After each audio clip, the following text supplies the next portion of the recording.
Hello नमस्कार, स्वागत है आप लोग का सू मोबाइल ऑडी ऑनलाइन क्लासेस में। तो चलिए आज हम लोग चालू कर रहे हैं नया चैप्टर। क्लास 11 का 5वां चैप्टर है पुष्पी पादपों की आकार की। आज हम लोग इस चैप्टर को चालू करते हैं। पुष्पी पादपों की आकार की, मॉर्फोलॉजी ऑफ फ्लावरिंग प्लांट। यद्यपि एंजियोस्पर्म की आकार की तथा बाह्य संरचना में बहुत विविधता पाई जाती है। एंजियोस्पर्म्स हमारे फ्लावरिंग प्लांट्स, उनकी मॉर्फोलॉजी आकार की बाहरी रचना में, आकार की का मतलब बाहरी रचना, बाह्य संरचना में बहुत विविधता पाई जाती है। फिर भी इन उच्च पादपों का विशाल समूह हमें अपनी ओर आकर्षित करता है। तो इन पादपों में आपको बाहरी आकार की में विविधता मिलेगी, काफ़ी विविधता मिलती है इन उच्च पादपों में। और ये जो हायर प्लांट्स हैं उच्च पादप कहलाते हैं। मूल, स्तंभ, पत्तियां, पुष्प, फलों की उपस्थिति इसका मुख्य कैरेक्टरिस्टिक फीचर है। तो मूल रूट्स हो गए, स्तंभ स्टेम हो गए, पत्तियां लीव्स हो गई, पुष्प फ्लावर हो गया तथा फल फ्रूट हो गया। तो इनमें आपको root, stem, leaves, flower, fruit मिल रहा है। मूल, स्तंभ, पत्तियां, पुष्प तथा फलों की उपस्थिति इनका एक कैरेक्टरिस्टिक फीचर है। अध्याय 2 तथा 3 में हमने पौधों के वर्गीकरण के विषय में अध्ययन किया है। अध्याय 2-3 में हमने पौधों का वर्गीकरण पढ़ा है जो आकार की तथा अन्य अभिलक्षणों पर आधारित थे। और वह जो वर्गीकरण किया गया था ये मॉर्फोलॉजी और दूसरे कुछ कैरेक्टर्स पर निर्भर था। वर्गीकरण तथा उच्च पादपों को भली भांति समझने के लिए हमें संबंधित मानव वैज्ञानिक शब्दावली व मानक परिभाषाओं के ज्ञान की आवश्यकता होती है। तो जब भी हम लोग वर्गीकरण करते हैं कुछ टेक्निकल टर्म्स यूज़ करते हैं और उन टेक्निकल टर्म्स की अगर आपको जानकारी नहीं है, मानक वैज्ञानिक शब्दावली और मानक परिभाषाओं की जानकारी नहीं है, तो आप लोग को वर्गीकरण दिक्कत वाला लगेगा। तो वर्गीकरण को समझने के लिए हमको टेक्निकल टर्मिनोलॉजी पता होनी चाहिए, टेक्निकल भाषाएं पता होनी चाहिए। तो वर्गीकरण तथा उच्च पादपों को समझने के लिए हमें संबंधित मानक वैज्ञानिक शब्दावली तथा मानक परिभाषाओं के ज्ञान की आवश्यकता होती है, होना चाहिए। हमें विभिन्न पादपों की विविधता जो पौधों में पर्यावरण के अनुकूलन का परिणाम है, जैसे विभिन्न आवासों के प्रति अनुकूलन, संरक्षण, चलना, संचयन आदि के विषय में ज्ञान प्राप्त करने की आवश्यकता होती है। तो हमें पौधों में मिल रहा, पौधों में जो डाइवर्सिटी मिल रही है, विभिन्नता मिल रही है, पर्यावरण के लिए जो एडेप्टेशन है, अनुकूलन का परिणाम है, जो विविधता मिल रही है वो एडेप्टेशन की वजह से मिल रही है। जैसे विभिन्न आवासों के प्रति, अरे भाई जो मरुस्थल में रह रहा उसमें उसमें पत्ती रिड्यूस्ड होगी, पत्ती का सरफेस एरिया कम होगा ताकि ट्रांसपायरेशन कम ना हो, पत्तियां स्पाइंस में बदल जाएंगी। ठीक है, पत्तियां स्पाइंस में बदल गई तो वहाँ पे फोटोसिंथेसिस कौन करने लगेगा, वहाँ फोटोसिंथेसिस स्टेम करने लगेगा। तो विभिन्न परिस्थिति में रहने के लिए विभिन्न तरह के अनुकूलन देखने को मिल सकते हैं और उससे विभिन्न आकार की आपको देखने को मिल सकती है। संरक्षण, अपने को बचाना, चढ़ना, अगर कोई कोमल तना है तो ऊपर कैसे चढ़ेगा, तो उसमें प्रतान होने चाहिए या कुछ और व्यवस्था हो। संचयन, फूड स्टोरेज कैसे होगा, तो इन सब बातों को समझना जरूरी है जब हम पौधों को, डिफरेंट पौधों को पढ़ेंगे। यदि आप किसी खरपतवार को उखाड़े तो आप खरपतवार को जब उखाड़े, वीड को, खरपतवार को उखाड़ेंगे तो आप देखेंगे कि उन सभी में मूल, रूट्स, तना, स्टेम तथा पत्तियां होती हैं।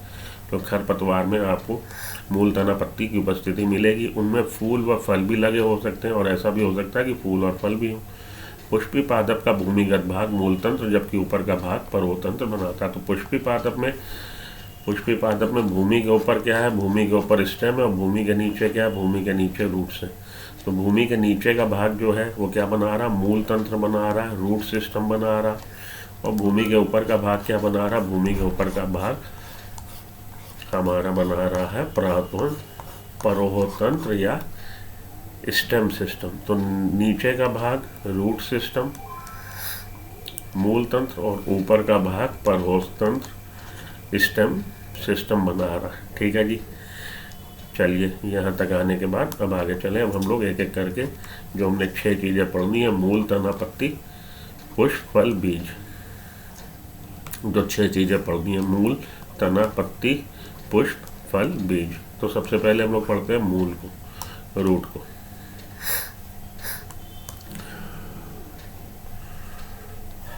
अधिकांश द्विबीजपत्री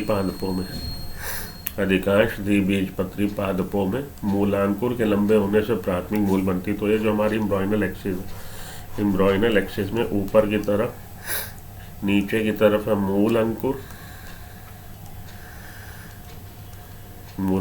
जिसको कि रेडिकल बोलते हैं, और ऊपर की तरफ है प्लूम्यूल, स्टेम अंकुर। तो नीचे की तरफ मूल अंकुर है, मूलांकुर से बन रहा है प्राथमिक मूल, प्राइमरी रूट बनती है, प्राइमरी रूट प्राथमिक मूल बनती है। तो मूलांकुर, यह जो हमारा एम्ब्रॉयनल एक्सिस है, एम्ब्रॉयनल एक्सिस में हमने द्विबीजपत्री का बनाया, तो यहाँ पे 2 कोटिलीडन बना दी हैं। नीचे की तरफ है मूलांकुर, मूलांकुर से डेवलप हो रही है प्राइमरी रूट, प्राथमिक रूट, जो मिट्टी में उगती है, मिट्टी में उगेगी। इसमें पार्श्वी मूल होती हैं और इससे ब्रांचेज इसकी निकलेंगी पार्श्व में। तो इसमें पार्श्वी मूल होती है जिन्हें द्वितीयक व तृतीयक मूल कहते हैं। तो ये प्राइमरी रूट, ये हमारी सेकेंडरी रूट, द्वितीयक रूट, और इनसे जो ब्रांचेस निकली पार्श्व में वो टर्शरी रूट। तो प्राइमरी रूट से ब्रांचेस निकल रही हैं सेकेंडरी और टर्शरी, या कहिए प्राथमिक मूल से निकल रही हैं शाखाएं द्वितीयक और तृतीयक।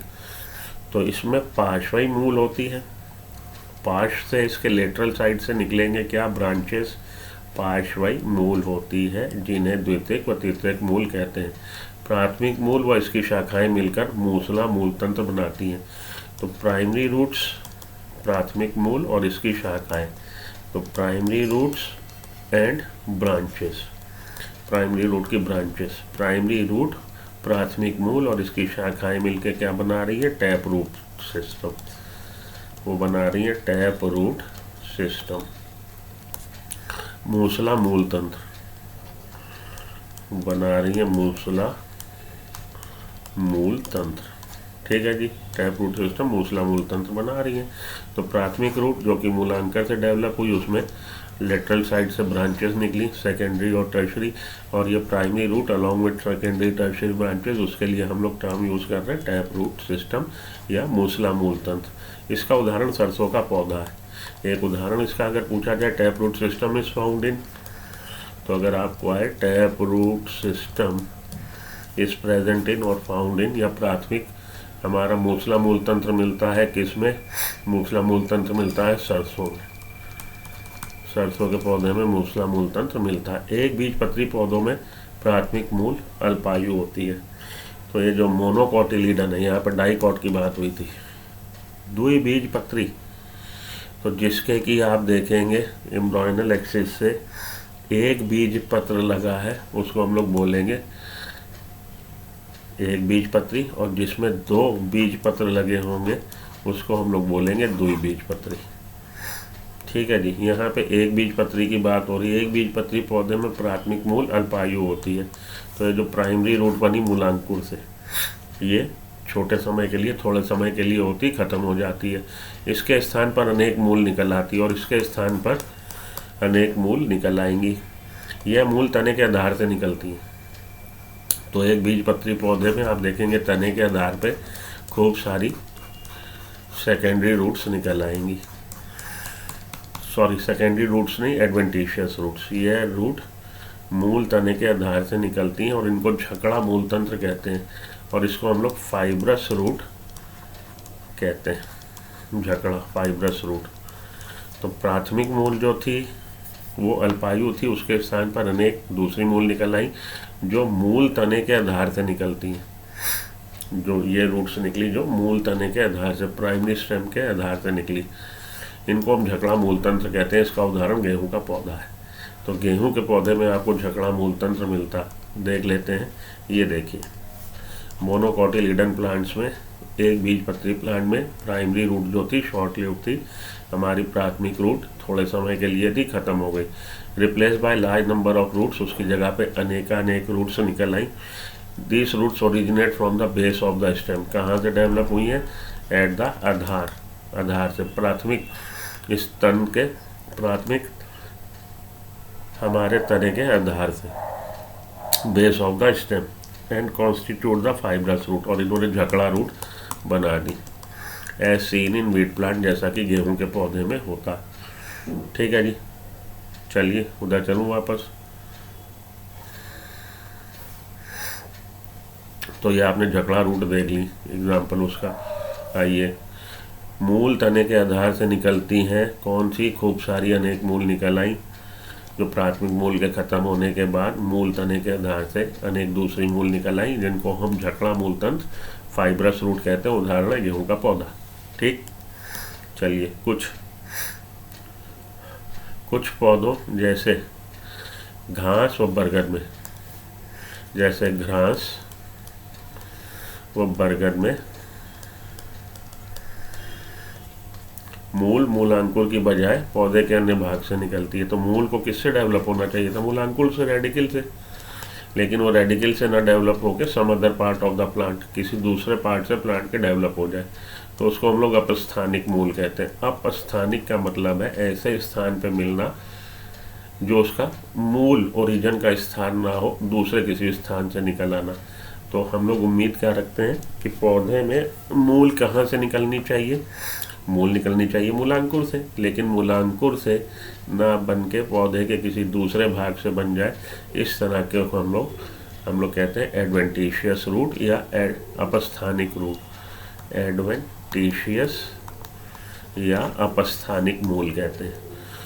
तो इसका भी हम लोग एग्जाम्पल देख लेते हैं अपस्थानिक रूट का। तो जैसे कि इन्होंने बोला कि भाई आपको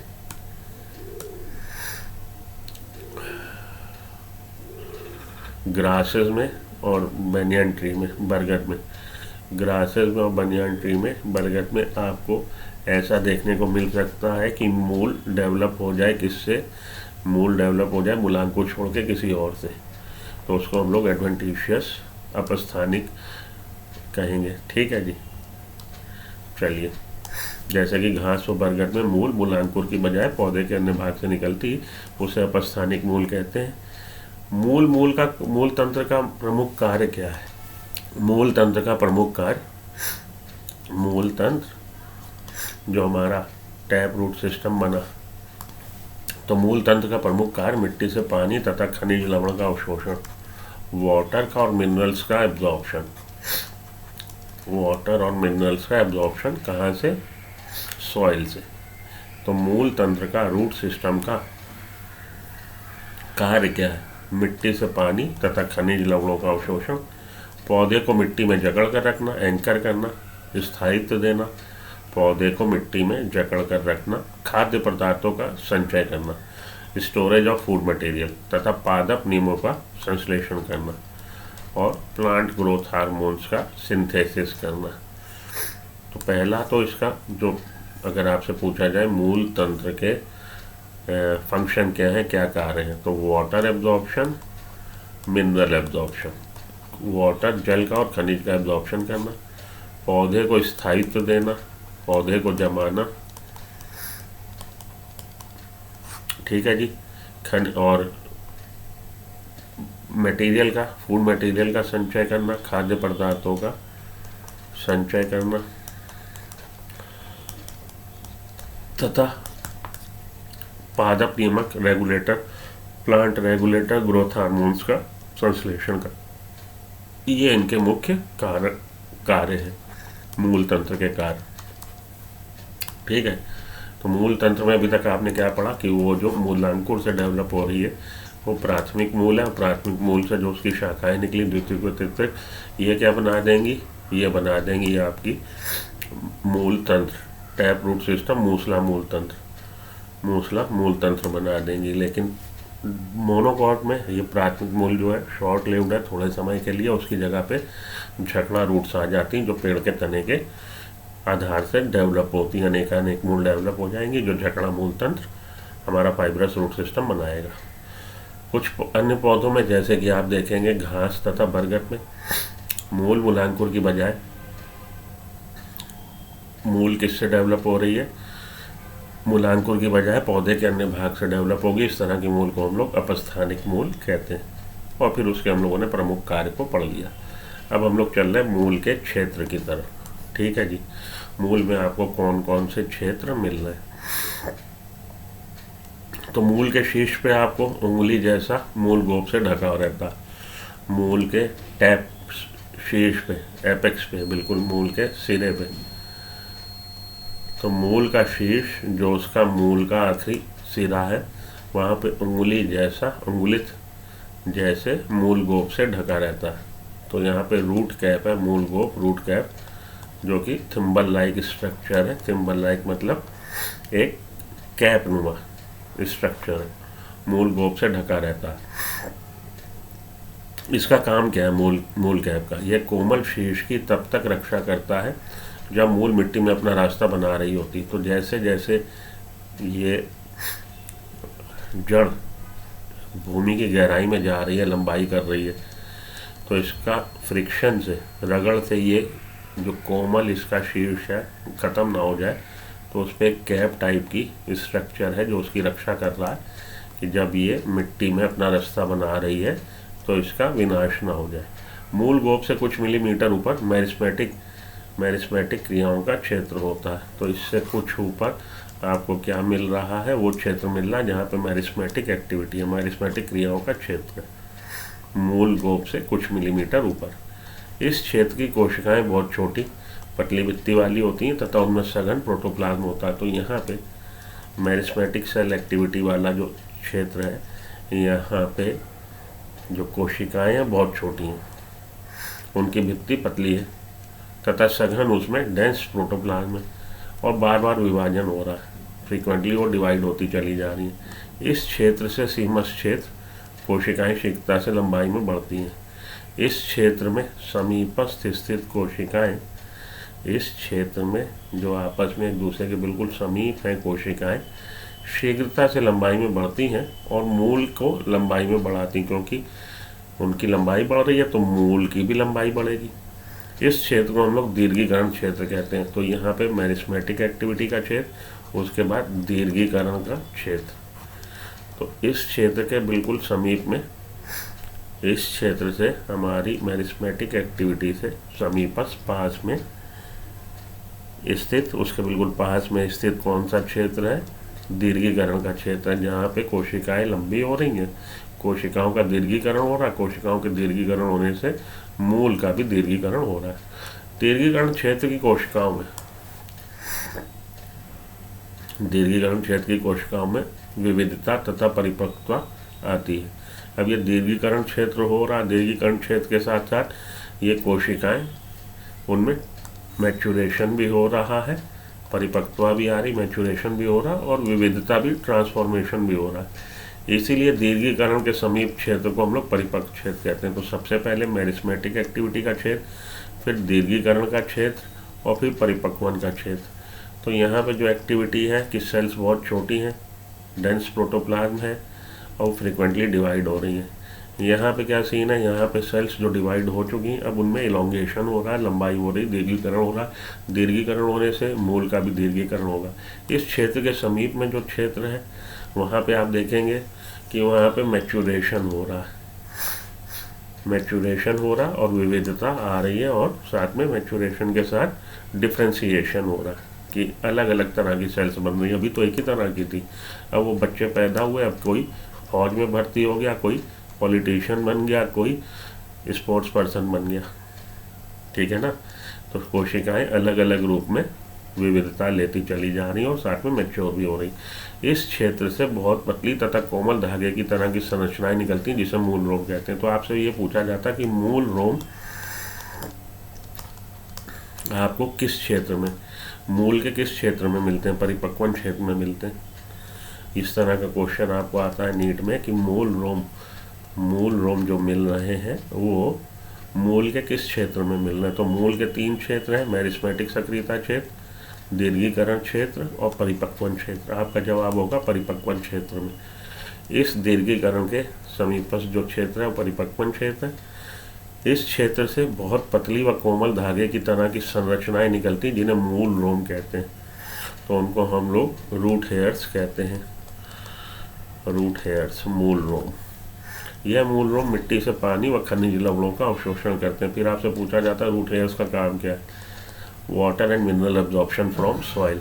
ये मूल रोम वाटर और मिनरल्स को एब्जॉर्ब करते हैं भूमि से। ठीक है जी, यहाँ पे हमारा आके हो गया ख़त्म, मूल के डिफरेंट क्षेत्रों के बारे में जानकारी हो गई। ठीक, चलिए अब हम लोग मूल के रूपांतरण पे हैं, ट्रांसफॉर्मेशन ऑफ रूट्स पे हैं। कितनी तरह के रूपांतरण देखने को मिल सकता है। कुछ पादपों की मूल पानी तथा खनिज लवण के अवशोषण तथा संवाहन के अतिरिक्त अन्य कार्यों को करने के लिए अपने आकार तथा संरचना में रूपांतरण कर लेती। कुछ ऐसे प्लांट्स हैं जहाँ पे आप देखोगे कि जो इनका मुख्य कार्य है, मुख्य कार्य क्या है कि आप वाटर को एब्जॉर्ब करो, मिनरल्स को एब्जॉर्ब करो और ट्रांसपोर्टेशन में इन चीज़ों के ट्रांसपोर्टेशन में हेल्प करो। ठीक है, लेकिन ये वाटर मिनरल्स के एब्जॉर्प्शन और ट्रांसपोर्टेशन के अलावा रूट कुछ और काम भी करने लगी, मॉडिफाइड हो जाएगी, ट्रांसफॉर्म हो जाएगी, तो अपने आकार व संरचना में रूपांतरण कर लेती है। यह भोजन संचय करने के लिए हेतु हो सकता है। तो रूपांतरण जो मिल रहे हैं, रूपांतरण का कारण कितने तरह का हो सकता है कि ये भोजन संचयन करने के लिए हो जाए, भोजन संचय के लिए रूपांतरण हो जाए, या सहारे के लिए रूपांतरण हो जाए, या श्वसन के लिए रूपांतरण हो जाए।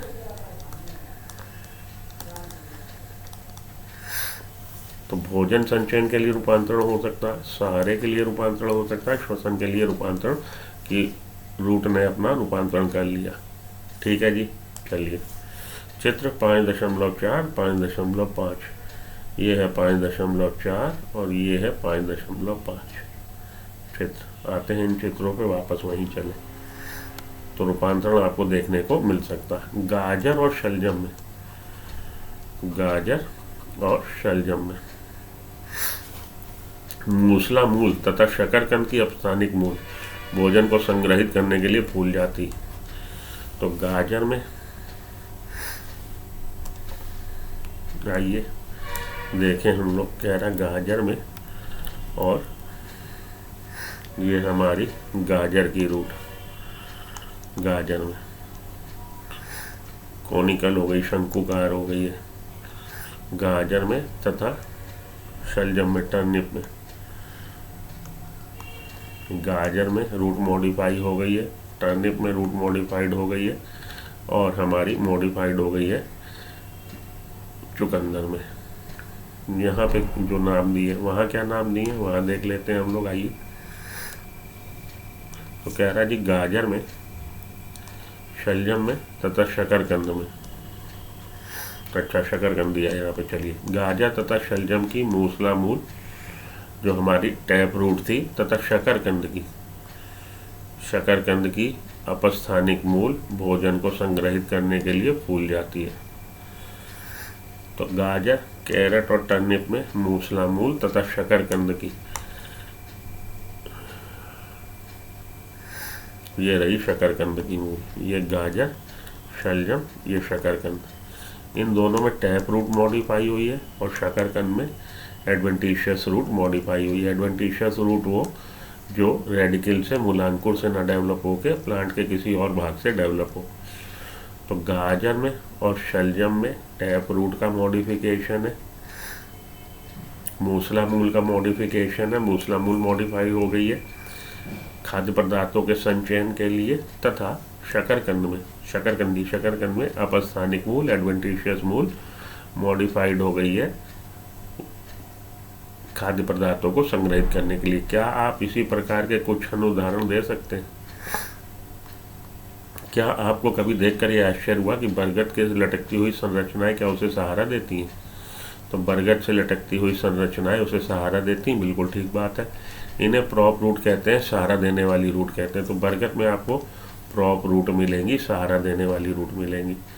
ये है आपका बरगद का पेड़, बरगद के वृक्ष को सहारा देने के लिए मूल में रूपांतरण। तो बरगद के तने से निकल रही है कौन सी? एडवेंटिशियस रूट, क्योंकि मूलांकुर से डेवलप ना होके प्लांट के किसी दूसरे भाग से डेवलप हुई हैं। इतना विशाल पेड़ हो जाता है कि जैसे आप देखें बहुत बड़े घर में बल्ली लगाई जाती हैं कि उसको सपोर्ट मिल जाए।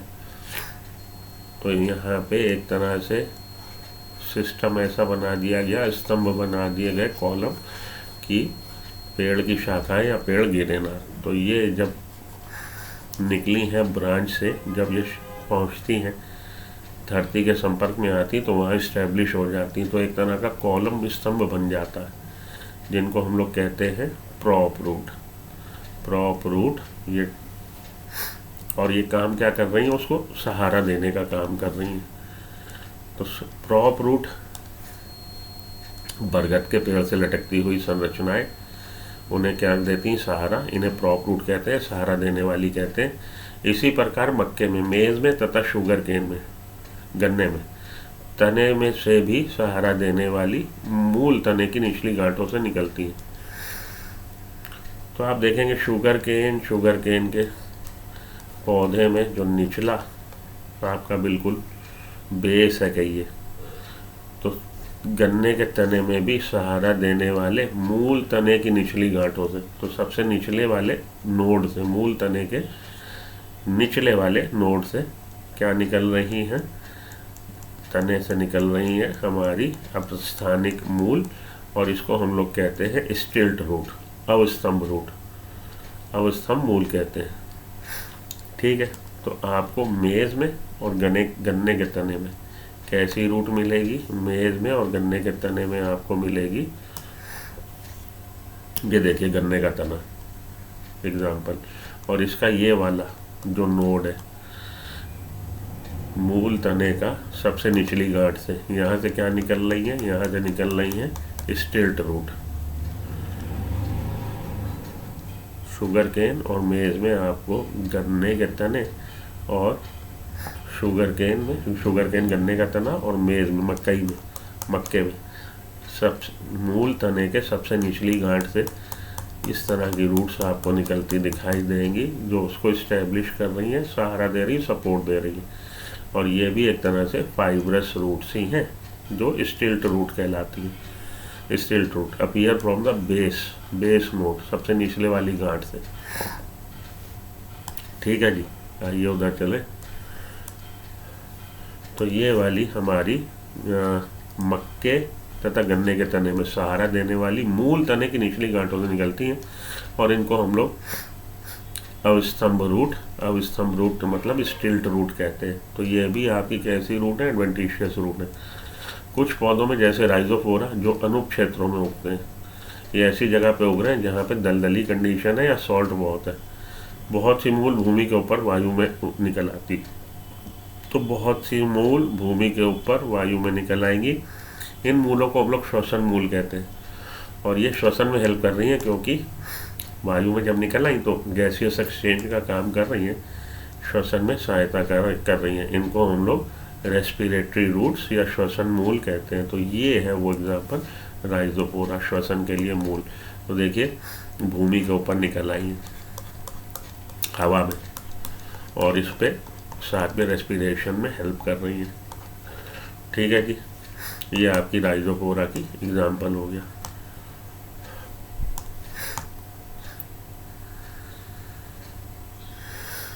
तो आपको क्या याद रखना, आपको याद रखना प्रॉप रूट आपको मिल रही है किस में, बैनियन ट्री में। स्टिल्ट रूट किस में मिल रही है, शुगर केन और मेज में। शुगर केन और मेज मक्के में और गन्ने में। प्रॉप रूट आपको मिल रही है बरगद में। इसके अलावा आपको मिल रही है स्टिल्ट रूट मतलब अवस्तंभ रूट। श्वसन मूल मिल रही है आपको राइजोफोरा में।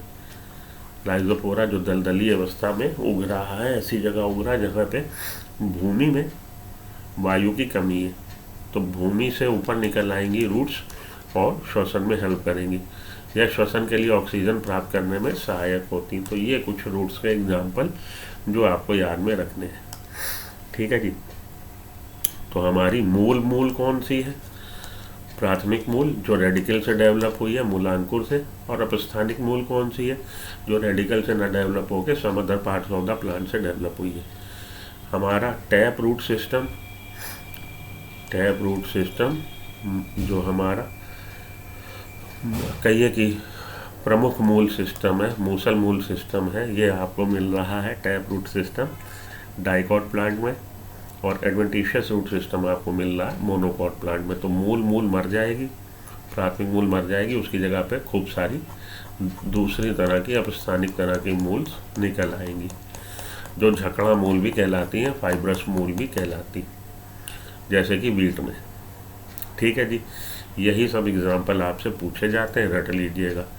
मूल का रूपांतरण जो हो रहा है, मूल का रूपांतरण हो रहा है कई कारणों से, कि या तो वो चाहता है कि भाई सहारा देना चाहता है, या वो किसी चीज़ का संग्रह करना चाहता है खाद्य पदार्थों का, या वो श्वसन में हेल्प करना चाहता है। तो इस तरह से मूल के आपको रूपांतरण अलग अलग कार्यों से मिल सकते हैं। अब सहाय खाद्य पदार्थों के संचय के लिए मूल का उदाहरण जो दिया गया वो हमारे यहाँ पे दिया गया है गाजर का, कि गाजर में आपको और शलजम में आपको मूल का रूपांतरण मिल रहा है, किसमें, for the storage of food, storage of food के लिए। इसी तरह से आपको शकरकंदी में अपस्थानिक मूल का रूपांतरण मिल रहा for the storage of food. ठीक, ये सारी बातें आपको रट लेनी है, याद कर लेनी है उसके नोट्स बना के। आगे चलता हूँ मैं अगले वाले सेक्शन पे। यहाँ ख़त्म हुआ, अब हम लोग आ रहे तने पे। तना, ऐसे कौन से भी लक्षण हैं जो तने और मूल में विभेद स्थापित करते हैं। तना अक्ष का ऊपरी भाग है, तो ये एम्ब्रॉयनल एक्सिस का ऊपर का भाग है, जिस पर शाखाएं, पत्तियां, फूल व फल होते हैं। तो तने से क्या निकल रहे हैं, ब्रांचेस। तना धारण कर रहा है लीव्स, और तने पे लग रहे हैं फ्रूट्स और फल, फ्रूट्स और फ्लावर।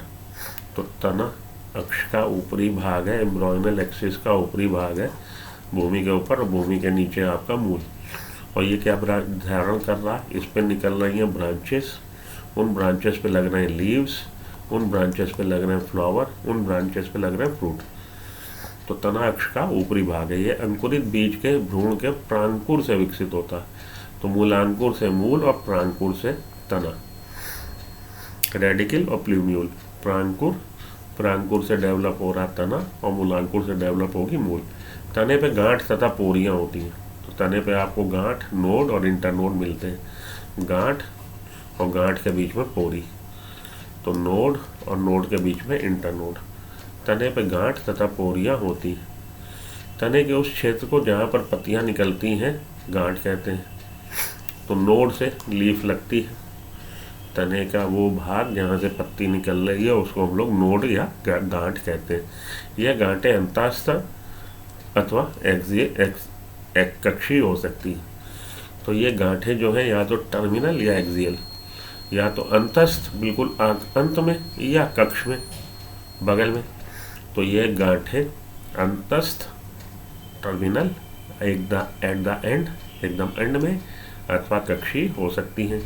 जब तना शैशव अवस्था में होता है, अभी तना शैशव अवस्था में है, मतलब वृद्धि कर रहा, तब यह प्रायः हरा होता है और बाद में काष्ठी तथा गहरा भूरा हो जाता। तो जब तना अभी वृद्धि कर रहा है, अभी ये यंग एज है, शैशव अवस्था है, तब ये ग्रीन कलर का होता है, लेकिन बाद में ये वुडी, काष्ठी, वुडी हो जाता है तथा ब्राउन हो जाता है। तो फुल्ली ग्रोन जब हो गया, पौधा बुजुर्ग हो गया, तब ये वुडी, काष्ठी और ब्राउन हो जाता है। लेकिन जब तना अभी यंग है, तब ये कैसा होता है, तब ये तना ग्रीन होता है। तने का मुख्य कार्य शाखाओं को फैलाना, शाखाओं को धारण करना, शाखाओं को जन्म देना, उनका प्रचार प्रसार करना, फूल, पत्ती, फल को संभालना, ग्रहण करना, उसको धारण करना, ये इसका प्रमुख कार्य है। पानी, खनिज लवण तथा प्रकाश संश्लेषी पदार्थों का संवहन करता है। साथ ही साथ ये तो इसका मुख्य कार्य है ही कि ये शाखाओं को धारण करता है, शाखाओं को फैलाता है, फूल पत्ती को धारण करता है, फल को धारण करता है, लेकिन साथ के साथ पानी, खनिज लवण तथा प्रकाश संश्लेषी पदार्थों का संवहन भी करता है। वाटर का, मिनरल्स का और फोटोसिंथेसिस प्रोडक्ट्स का ये ट्रांसपोर्टेशन भी करता है। कुछ तने भोजन ग्रहण करने हेतु, सहारा देने हेतु, सुरक्षा देने हेतु तथा कायिक प्रवर्धन के कार्य के लिए भी मॉडिफाइड हो जाते हैं और ये कार्य करने लगते हैं। ये कायिक प्रवर्धन करने के कार्य भी संपन्न करते हैं। तो कुछ पौधों के तने ऐसे हैं जो फूड स्टोरेज का काम कर रहे हैं, सपोर्ट का काम कर रहे हैं, प्रोटेक्शन का काम कर रहे हैं और वेजिटेटिव रिप्रोडक्शन का ही प्रबंधन, वेजिटेटिव रिप्रोडक्शन का भी कार्य कर रहे हैं। ठीक है। हालांकि मुख्य कार्य उनका शाखाओं को धारण करना, फूल और पुत्ती को धारण करना है। तने का रूपांतरण, तो जैसे हम लोगों ने मूल का रूपांतरण देखा था, ऐसे ही तने का रूपांतरण देखते हैं। तने सदैव आशा के अनुसार प्रारूपी नहीं होते। तो जरूरी नहीं है कि तना आपकी आशा, जैसी आप आशा कर रहे हैं वैसा ही हो, उसी तरह से बिहेव करे। कई बार इसमें आपको चेंजेस देखने को मिल सकते हैं, या विभिन्न कार्यों को संपन्न करने हेतु अपने आप को रूपांतरित कर लेते हैं। तो अलग अलग कार्य करने के लिए अलग अलग तना से रूपांतरित हो जाते हैं। आलू, अदरक, हल्दी, जमीकंद, अरबी के भूमिगत तने भोजन संचयन के लिए रूपांतरित हो जाते हैं। तो आलू का तना, अदरक का तना, हल्दी, जिमीकंद, अरबी का तना, भूमिगत तने इनमें मिल रहे हैं, भोजन संचयन करने के लिए रूपांतरित हो जाते हैं। ठीक है जी। आलू आपका, अदरक, हल्दी, जमीकंद, अरबी के एग्जाम्पल यहाँ पे दिए गए हैं कि इनके अंडरग्राउंड आपके जो तने हैं वो अंडरग्राउंड तने मॉडिफाइड हो गए for the storage of food. वृद्धि के लिए प्रतिकूल परिस्थितियों के समय यह चिरकालिक अंग की तरह कार्य करते हैं। तो वृद्धि के लिए कि प्रसार हो, स्पीसीज का वृद्धि हो, उसका नंबर बढ़े।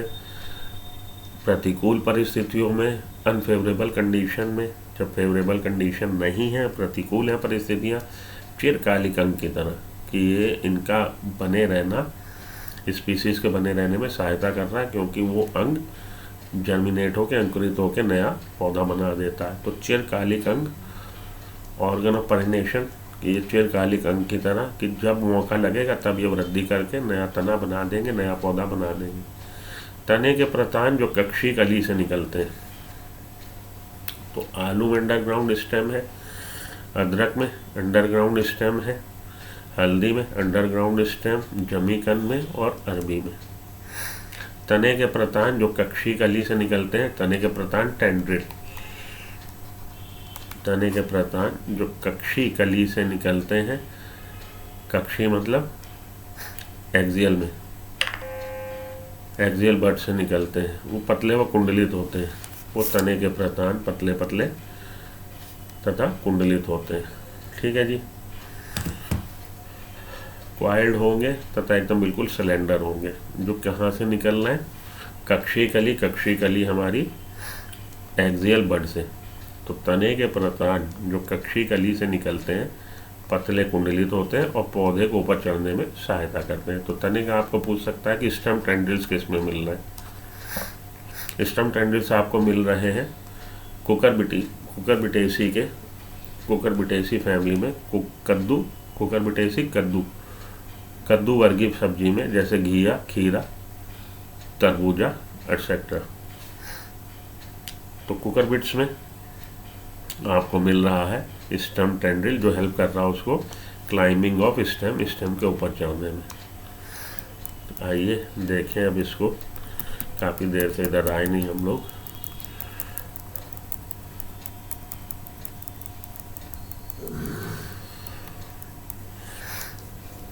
तो अंडरग्राउंड स्टेम के वहाँ पे नाम दिए गए थे, राइजोम, ट्यूबर, कॉम्बर।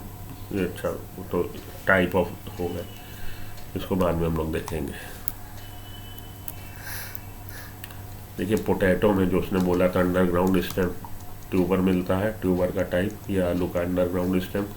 जिंजर का राइजोम में, जिंजर में, अदरक में किस तरह का मिल रहा है स्टेम, राइजोम मिल रहा है। टर्मेरिक, हल्दी में किस तरह का मिल रहा है, राइजोम। तो ये जिंजर आपकी अदरक का अंडरग्राउंड स्टेम का फोटोग्राफ जो उसने वो नाम लिखे थे वहाँ पे।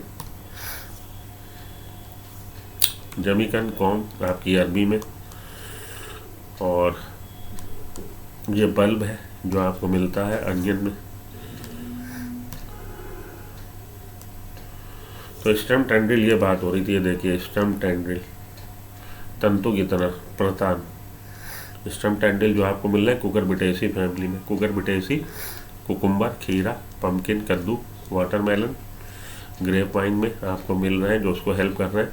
तो स्पाइरली क्वाइल्ड हैं, कुंडलित हैं, पतले हैं बिल्कुल एकदम, तंतुनुमा है और तने को ऊपर चढ़ने में हेल्प करते हैं, जो आपको मिल रहे हैं गार्ड फैमिली कुकुरबिटेसी में, कद्दू वर्गीय फैमिली में। कद्दू वर्गीय फैमिली जिसका एग्जाम्पल है हमारा कद्दू, कद्दू, खीरा आदि उसके एग्जाम्पल है, और उसको हेल्प कर रहे हैं तने को ऊपर चढ़ने में। ठीक है जी। तो तने का प्रतान जो कक्षी कली से बने हैं कद्दू वर्गीय फैमिली में मिल रहे हैं, घिया, खीरा, तरबूज आदि। तो खीरा हमारा कुकुम्बर, घिया हमारा यही कद्दू, तरबूज वाटरमेलन में, तथा अंगूर लता तने की कक्षी कलियाँ। अंगूर लता में ये तने की कक्षी कलियाँ, ये कक्षी कली जो प्रतान बन गए थे, कक्षी कली हमारी एक्सियल बड बन गई थी टेंड्रिल। अंगूर लता में ये बना देगी क्या, थॉर्न, कांटा बना देगी। आइए देखें। तो ये प्रतान टेंड्रिल है, जो स्टेम टेंड्रिल जो एक्सिलरी बड से बना। लेकिन अब अगले वाले में आप देखना, ये एक्सिलरी बड, ये देखिए वही हमारी कली जो कक्षी कली है, कक्षी कली ने बना क्या दिया, पॉइंटेड थॉर्न, नुकीले कांटे बना दिए। ये किस में, ग्रेप वाइन में,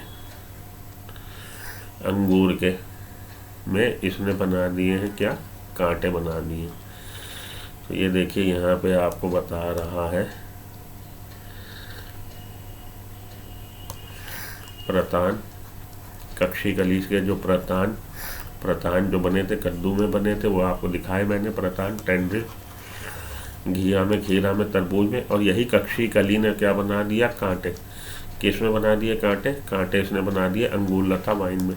अब उसके फिर से देख लीजिए आप एग्जाम्पल, ये तो ये कांटे बना दिए, कांटे किस में बना दिए हैं, हमारे ग्रेप वाइन में। ठीक जी, पॉइंटेड थॉर्न, कांटे बना दिए। आइए चले उधर।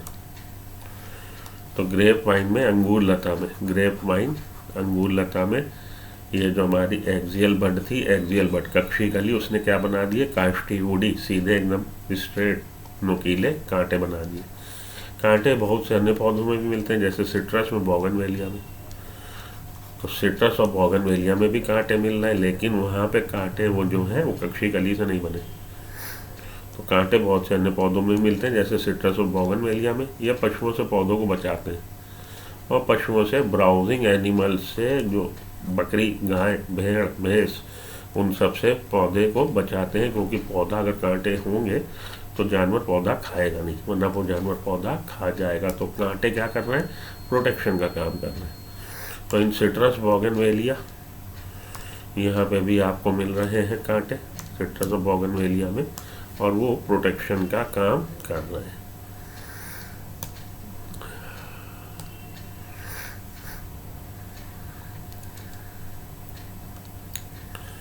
तो सिट्रस और बोगनवेलिया के भी हो गई बातें जो बचाते हैं। शुष्क क्षेत्रों के पौधे चपटे तने वाले होते हैं तथा गूदेदार सिलेंड्रिकल रचनाओं में रूपांतरित हो जाते हैं।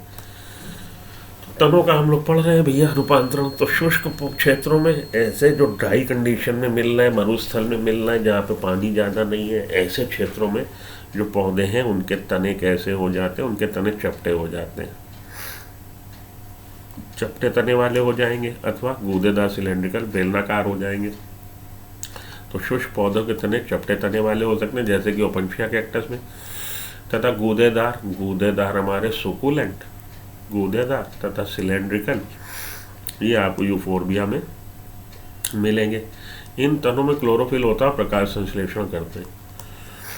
तो शुष्क पौधों के तने चपटे तने हो गए, क्योंकि पत्तियां हटा दी गई। पत्तियां इसलिए हटा दी गई ताकि ट्रांसपाइरेशन ना हो, वाष्पोत्सर्जन ना हो। तो पत्ती का काम क्या करने लगेंगे, तने करने लगेंगे, तने हरे हो जाएंगे और चपटे हो जाएंगे ताकि प्रकाश संश्लेषण कर सके। तो शुष्क क्षेत्रों के तने चपटे जैसे कि आपको ओपनशिया व कैक्टस में तथा गूदेदार सिलेंड्रिकल आपको यूफोर्बिया में मिलेंगे। अब इनकी फ़ोटो देख लीजिए आइए। तो ये है हमारा सिलेंड्रिकल और यूफोर्बिया का, सिलेंड्रिकल और गूदेदार। ये है आपका कैक्टस का, ओपनशिया का। तो चपटे हो गए, some plants of arid region, शुष्क रीजन वाले। फ्लैटेंड हो गए, चपटे हो गए ओपनशिया में, और या तो फ्लैशी सिलेंड्रिकल या मांसल गूदेदार और बेलनाकार हो गए यूफोर्बिया में। तो ये आपका ओपनशिया कैक्टस का एग्जाम्पल है और ये आपका यूफोर्बिया का एग्जाम्पल है। ठीक है, और इनमें क्या होगा, इनमें क्लोरोफिल होगी ताकि ये कर सकें क्या, फोटोसिंथेसिस कर सकें। तो आपसे पूछा जाता है चपटे तने वाले पौधे का एग्जाम्पल ओपनशिया कैक्टस, गूदेदार सिलेंड्रिकल का एग्जाम्पल यूफोर्बिया। इनके तनों में क्लोरोफिल होता है और ये प्रकाश संश्लेषण करते हैं। कुछ पौधों को भूमिगत तने जैसे ग्रास, स्ट्रॉबेरी आदि नई कर्म स्थिति में फैल जाते हैं। अब यहाँ पे आने के बाद अब आप ये जो हमें रूपांतरण मिल रहा है, ये रूपांतरण मिल रहा है भूमिगत के और अर्धवायवी के। देखिए जो मॉडिफिकेशन ऑफ स्टेम है, स्टेम का मॉडिफिकेशन रूपांतरण, उसमें आपको 3 तरह के तने वाले मिलते हैं, भूमिगत तना, वायवी तना और अर्धवायवी तना।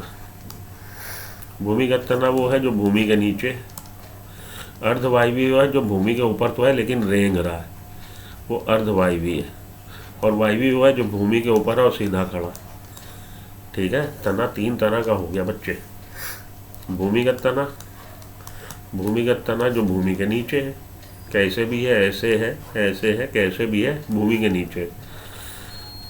वायवी तना वो है जो भूमि के ऊपर और सीधा खड़ा है। और अर्धवायवी क्या है, अर्धवायवी जैसे आप देखोगे ग्रास, ये है तो भूमि के ऊपर लेकिन बिल्कुल भूमि से चपटा लेट के चल रहा, वो अर्धवायवी कहलाएगा।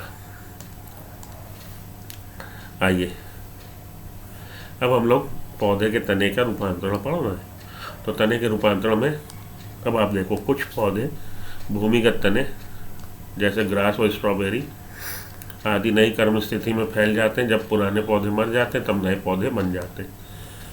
तो कुछ पौधों में जैसे ग्रास में और स्ट्रॉबेरी में, ये ग्रास और स्ट्रॉबेरी में, आइए देखें एग्जाम्पल ग्रास और स्ट्रॉबेरी के तने का। तो ये है रनर ग्रासेस में और स्ट्रॉबेरी में। तो ग्रासेस में देखिए ऊपर ऊपर ये चल रहा भूमि के, तो क्रीपिंग है, रेंग के चलने वाला। ठीक है जी। तो ग्रासेस और स्ट्रॉबेरी में, कुछ पौधों में जैसे घास व स्ट्रॉबेरी में आदि में नई कर्म स्थिति नीश में फैल जाता है।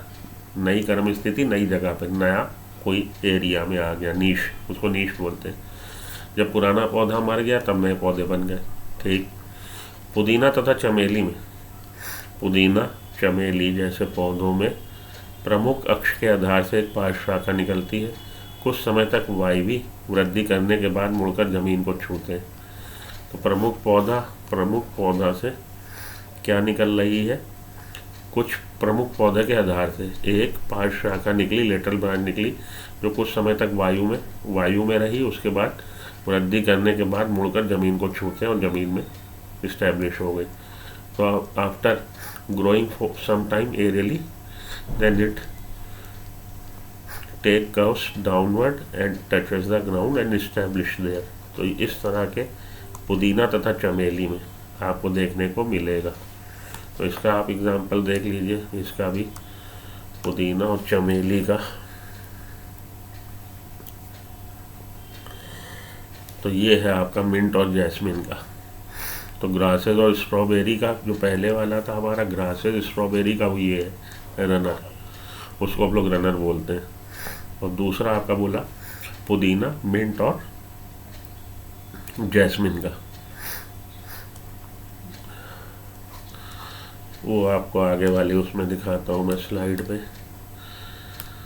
ये मिंट एंड जैस्मिन, मिंट हमारा पुदीना, जैस्मिन हमारा चमेली। तो एक लेटरल ब्रांच निकली आधार से, एक पार्श्व ब्रांच निकली, कुछ देर तक वो हवा में वृद्धि करी, उसके बाद झुककर उसने भूमि को छू लिया। ठीक, तो ये कहलाता है आपका मिंट जैस्मिन। मिंट जैस्मिन आपके किसके एग्जाम्पल हो गए? स्टोलन के। स्टोलन के ये type of modification of stem है। जैसे रनर आपका ग्रास में मिल रहा है, अंडरग्राउंड स्टेम का, सब एरियल स्टेम का मॉडिफिकेशन रनर, ऐसे ही स्टोलन ये भी सब एरियल कहलाएगा। स्टोलन का ही एग्जाम्पल हमारा मिंट और जैस्मिन में। तो ये बिल्कुल जड़ के बेस से, तने के बेस से, आधार से ये निकली एक पार्श्व शाखा, कुछ देर तक उसने हवा में ग्रो किया, हवा में ग्रो करने के बाद झुककर धरती को छू लिया। ये बात बताई गई है। ये देखिए उधर। तो मिंट और जैस्मिन में पुदीना और चमेली जैसे पौधों में प्रमुख अक्ष के आधार से, ये हमारा प्रमुख अक्ष था, उसके आधार से एक शाखा निकली, एक पार्श्व शाखा निकलती है और कुछ समय तक वायु में वृद्धि करने के बाद मुड़कर जमीन को छू लेती, फिर से यहाँ पे एक नया पौधा बन गया। अब इसके बाद आ रहे पिस्टिया और आइकॉर्निया। दो तरह के हो गए, रनर की बात हो गई, स्टोलन की बात हो गई। इनके आप लिख लीजिएगा। पिस्टिया तथा आइकॉर्निया में कली पादपों में एक पार्श्वी शाखा निकलती है जिसकी पोरियां छोटी होती हैं, जिसमें प्रत्येक गांठ पर पत्तियों का झुंड तथा फूल का गुच्छा होता है। तो पिस्टिया और आइकॉर्निया जैसे कली पादपों में एक्वेटिक जली, जली होना चाहिए, कली लिखा जली, ये होना चाहिए जली। पिस्टिया तथा आइकॉर्निया में जली पादपों में, एक्वेटिक प्लांट्स हैं ये, एक पार्श्वी शाखा निकलती है। तो एक्वेटिक प्लांट्स है, एक पार्श्व शाखा निकली जिसकी पोरियां छोटी होती हैं और ये इंटरनोड बिल्कुल छोटा होगा, एक नोड से दूसरा इंटरनोड छोटा होगा, पोरियां छोटी होंगी। प्रत्येक गांठ पर और प्रत्येक नोड पर पत्तियों का झुंड, रोजेट ऑफ लीव्स होगा। प्रत्येक गांठ पर रोजेट ऑफ लीव्स, पत्तियों का झुंड होता है तथा फूल का गुच्छा होता है और बंच ऑफ फ्लावर्स होता है। तो ये आपका आइकॉर्निया तथा पिस्टिया का एग्जाम्पल हो गया। ठीक है जी, इसको आइए देख लें उधर, आइकॉर्निया पिस्टिया। ये देखिए, तो ये लेटरल ब्रांच, पार्श्व शाखा विद शॉर्ट इंटरनोड, छोटी पोरी है, each node bears rosette of leave, पत्तियों का गुच्छा and the tuft of roots. तो rosette of leaves and tufts of roots found in aquatic plant. जली होना चाहिए, वहाँ कली लिखा, जली होना चाहिए पिस्टिया और आइकॉर्निया में।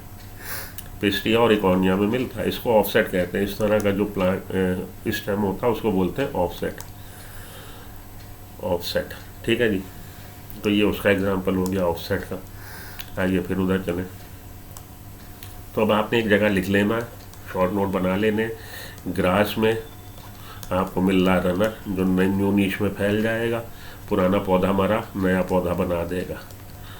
मिंट और जैस्मिन में, मिंट हमारा पुदीना, जैस्मिन हमारी चमेली। ठीक है जी। मिंट और जैस्मिन में आपको मिल रहा है स्टोलन, कि इससे एक शाखा निकलेगी बेस से, पार्श्व शाखा कुछ समय तक हवा में ग्रो करेगी, बाद में झुक के भूमि को छू लेगी। फिर उसके बाद आगे कुछ जली पौधों में आपको मिल रहा है, जैसे कि जली पौधा आइकॉर्निया तथा पिस्टिया में। इसमें पौधा जो होगा उसमें शॉर्ट इंटरनोड होगा, एक छोटी पोरी होगी और नोड पे क्या लगा होगा? नोड पे रोजेट ऑफ लीव्स, पत्तियों का गुच्छा, और चमेली में एक पार्श्व शाखा निकलती कुछ। ये पिस्टिया तथा आइकॉर्निया में कली पादपों में जली होना चाहिए, ये एक पार्श्व शाखा निकलती है, पोरियां छोटी होती हैं, प्रत्येक गांठ पर पत्तियों का झुंड और फूल का गुच्छा।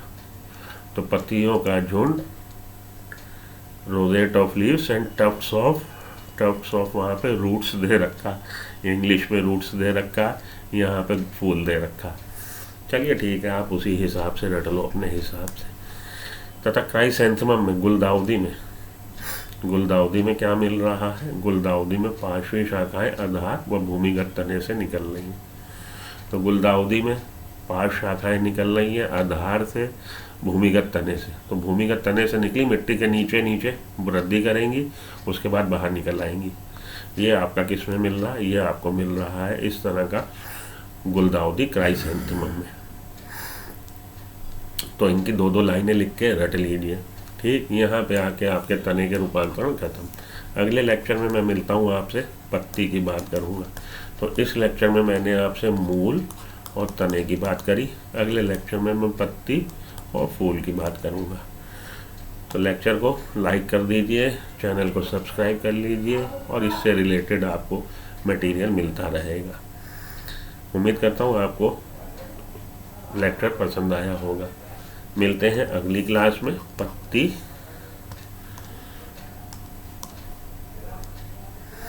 पत्ती की बात हम लोग करेंगे। पत्ती की बात के बाद, पत्ती का काफ़ी मटेरियल है, पत्ती के रूपांतरण के बाद पुष्पक्रम और पुष्प की भी बात कर लेंगे अगले लेक्चर में, इसकी करते हैं।